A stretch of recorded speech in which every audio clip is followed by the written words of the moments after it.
अभी 2 दिन पहले मैंने एक वीडियो डाला था, इसी चैनल पे डाला था, सोनम वांगचुक जी के बारे में। हेडिंग ये था कि क्या मैं उनके साथ हूँ या नहीं। जो इस वीडियो का ये है, थंबनेल है, वही था। वो वीडियो मैंने डिलीट कर दिया। उस वीडियो में मेरा ये कहना था कि सोनम जी जो कर रहे हैं, जो भी ये प्रोटेस्ट चल रहा है, अच्छी बात है, करना चाहिए। लेकिन जिनके लिए वो कर रहे हैं, ये देश की जनता वो डिज़र्व नहीं करती। इसके लिए मैं माफ़ी चाहता हूँ। ऐसा मैंने इसलिए कहा था बिकॉज़ 2014 के बाद 1-2 सालों में ही ये पता चल गया था कि ये देश बर्बादी की तरफ ही निकल रहा है। फिर वो गलती 2019 में जनता ने फिर दोहराई। उसके बाद कोविड आया। कोविड में भी हम सब ने देखा, केयर फंड बनाए गए और उस वक्त ये अनुमान लग गया था कि ये जो भी पैसे इसमें आएंगे ना, सब सब पैसे यहाँ वहाँ जाएंगे पर सही काम में इस्तेमाल नहीं होंगे। आज हिसाब मांगो तो एनीवेज, मैं तो कोई नहीं हूँ हिसाब मांगने वाला। और जब 2024 आया, जल्दबाजी में मंदिर का निर्माण हो गया और 2024 की सीट कंफर्म हो गई। ये जनता से मुझे सिर्फ इस बात की शिकायत थी कि जब आप देश के लिए किसी मेन अथॉरिटी को चुनते हो तो वो ना धर्म के बेस पे होना चाहिए, ना आपके जाति भाषा के बेस पे होना चाहिए। वो सिर्फ और सिर्फ लायकात, जिसे हम कहते हैं कि वो उस लायक है या नहीं, इस बेस पे होना चाहिए। और तीनों बार जनता इस मामले में फेल हो गई। अभी हाल ही में जब स्टेट इलेक्शंस हुए थे बिहार में, 10-10 हज़ार में लोगों ने अपने वोट को बेच दिया। कलकत्ता में क्या हुआ ये भी हर कोई जानता है। जनता का ये कहना कि जो राम को लाया हम उनको लाएंगे, इस बात से ही ये बात साबित हो गई कि ये जनता गई गुजरी है। पर मैं सिक्के की एक तरफ देख रहा था।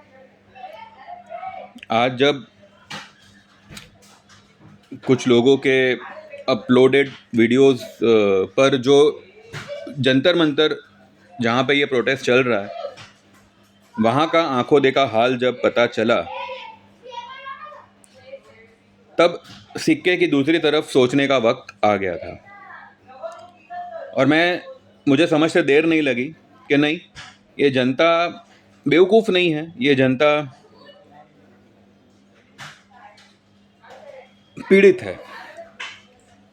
बस उस जनता को एक मौका चाहिए जिसके ज़रिए वो अपनी ये पीड़ा दूसरे को बता सके, जिसके ज़रिए अपनी पीड़ा सरकार तक पहुंचा सके।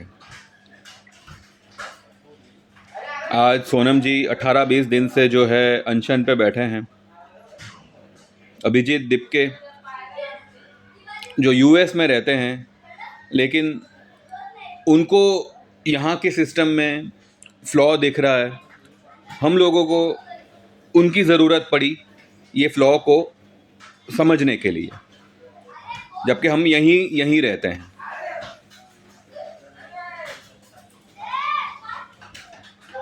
जनता में आक्रोश देखकर आज इस मुद्दे को हिंसक बनाने की बजाय जिस तरह से बिना नेम बैच के वर्दी वालों ने स्टूडेंट्स पे लाठीचार्ज की, टीयर गैस छोड़े, लेकिन कोई पार्लियामेंट से, संसद से कोई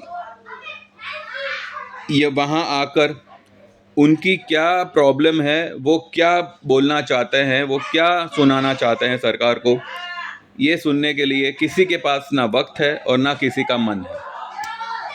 लेकिन उन स्टूडेंट्सों पे लाठीचार्ज करके ये सरकार ने आखिरकार क्या साबित किया, ये तो मैं नहीं जानता। पर इतना है कि I am very much thankful to this act, क्योंकि ये अगर शांति से सुलझ जाता तो शायद लोगों में इनकी जो छवि है वो शायद और ऊपर उठ जाती।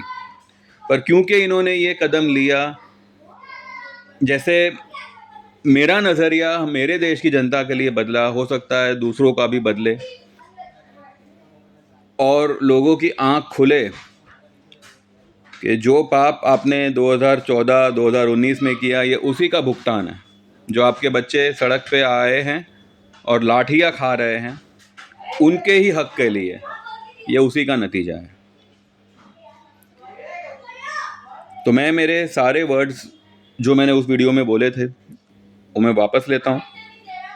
एंड यस, ये protest is a must for the country, because country is actually going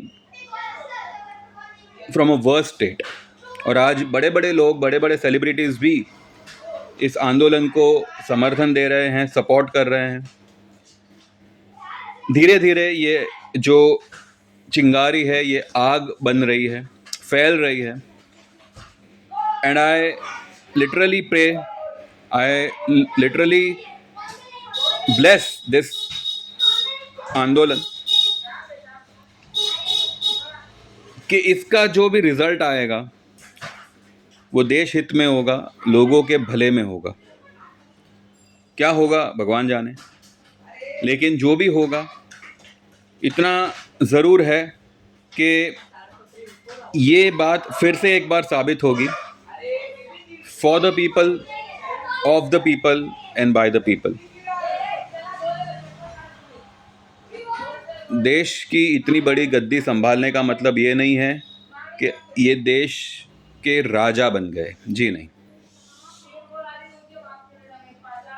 राजा तो हमेशा प्रजा ही रही है, और आज जब प्रजा को दुख आया, प्रजा पे तकलीफ आई, तो अच्छे अच्छे राजा की गद्दियाँ हमने इतिहास में